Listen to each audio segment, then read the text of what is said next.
చూస్ country delight, live better. ఇప్పుడే country delight app ని download చేసుకోండి. గారికి 100 కోట్లు అనేది పుకారు మీకు తెలుసు కదా, అదే నాకు తెలుసు, బయట వచ్చేది పుకారే. మీకు తెలుసు కదా, నా ఫ్లాట్ మీకు తెలుసు కదా, తెలుసు. బ్యాంక్ లోన్ తెలుసు, నెలకి 42,000 ఈఎంఐ, తెలుసు. అదొకటే నా జీవితం. నాకు ఏ ఫ్లాట్లు లేవు, ఏం ఆస్తులు లేవు. ఊర్లో నాన్న నుంచి వచ్చింది కూడా నాకు వద్దని తెలకైతే మీరు సంతకం పెట్టా. ఓకే. అది ఇంట్లో వాళ్ళు వాడుకుంటారు, మా అన్నయ్యలో అక్కలు ఎవరు చెల్లెల్లో తీసుకుంటారు. ఓకే. నాకు అమ్మా నాన్న ఇచ్చింది, తాతల నుంచి వచ్చిందే వద్దన్నా. ఓకే. ఊర్లో వాళ్ళ ఆస్తు నాకేం పని, నేనేం చేసుకోను. భూమి మీద రాసుకోండి, గవర్నమెంట్లు అక్కడ గవర్నమెంట్ ఇక్కడ గవర్నమెంట్లు రాసుకోమనండి. నా పేరుతో బ్యాంక్ లోన్ ఉన్న ఫ్లాట్ తప్ప ఏది ఉన్నా తీసేసుకున్నాను. మీకుంది లెక్కలేనన్ని గొడవలు, కేసులు, గాయాలు. పవర్ లో ఉన్న వాళ్ళని కలవను, అండ్ ఎప్పుడు కూడా నా జీవితంలో ఏ పదవి తీసుకోను. అడ్వైజర్ లాంటి పోస్టులు కూడా తీసుకోను. ఏది వద్దు. ప్రభుత్వం నుంచి వచ్చే అవార్డులు కూడా నేను తీసుకోలేదు. ఆఫర్లు వచ్చినాయి ఎప్పుడన్నా? చైర్మన్ గానీ, ఎమ్మెల్సీలు గానీ, జర్నలిస్ట్ కోటాలో? అసలు నాతో ఎవరు మాట్లాడరాలా. నేను ఓపెన్గా ఇలా చాలాసార్లు చెప్తున్నా కదా, ఎవరు అడుగుతారు నన్ను? నా జీవితంలో ఏ పదవి ఆశించను, ఏ పదవి తీసుకోను, ఏ రాజకీయాల్లోకి, ప్రత్యక్ష రాజకీయాల్లోకి వెళ్ళను.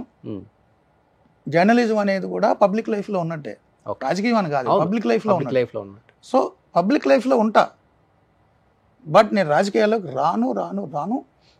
ప్రభుత్వం ఇచ్చే అవార్డులు కూడా నాకు వద్దు. ప్రైవేట్ వ్యక్తులు ఇచ్చే అవార్డులు కూడా నేను తీసుకోలేదు సార్ ఇప్పటివరకు. అప్లికేషన్ ఉంటుందని. Best journalist award, best anchor award ఎప్పుడైనా చూసారు నా పేరు మీరు? లేదు, తీసుకోను లైఫ్లో. చాలా మంది నాకు ఫోన్ చేశారు, మీ అవార్డు ఇస్తామండి, సారీ అండి, థ్యాంక్స్, మీరు రికగ్నైజ్ చేసి, నాకు వద్దు. మన ఇద్దరం చాలా దగ్గరగా ఉన్నాం సార్, అందుకని సో నాకు వద్దండి, ఆస్తులు వద్దు, ఏమి వద్దు, పదవులు వద్దు, ఏమొద్దు. జర్నలిజంలో ఉన్నంత కాలం ఉంటా, ఆఖరి రోజు వరకు ఇలాగే ఉంటా. జర్నలిజంలో నా లాస్ట్ షోలో కూడా నేను ఇంత ధైర్యంగా, ఇంత మీరనేటటువంటి బలుపో పొగడో ఏదో అనుకునేవ్వండి. మీరంటే రోషన్ గారు కాదు, పబ్లిక్ జనం అనుకునే, అలాగే ఉంటా లాస్ట్ డే షో కూడా. అది అయిపోయిందని నా ప్రైవేట్ జీవితం, నా ఇష్టం. అలా ఉన్నారు కాబట్టి మూర్తి గారు ఇలా ఉన్నారు ఇప్పుడు. Thank you. In case channel పెట్టే అవకాశం ఏముంది? డబ్బులు లేవు నా దగ్గర, డబ్బులు లేవు. ఛానల్ పెట్టాలంటే ఛానల్ పెట్టాలంటే డబ్బులు అక్కర్లేదు సార్, డబ్బులు కావాలి. 2 కెమెరాలు ఉంటే చాలు. 2 కెమెరాలు ఉంటే చాలు అంటే అది పర్సనల్ గా నా యూట్యూబ్ ఛానల్. సో అది మీరనే ఎస్టాబ్లిష్మెంట్ ఛానల్, శాటిలైట్ అయితే మీరనే ఎస్టాబ్లిష్మెంట్, భారీ ఛానల్, 10 మందికి ఉద్యోగాలు. నా దగ్గర డబ్బులు లేవు. దానికి రెవెన్యూ, యాడ్ రెవెన్యూ తెచ్చే బ్రెయిన్ నా దగ్గర లేదు. యాడ్ రెవెన్యూ చేయాలంటే ఏ రాజకీయ నాయకులైనా ఎవరినైనా అప్రోచ్ అవ్వాలంటే అది నేను చేయలేను.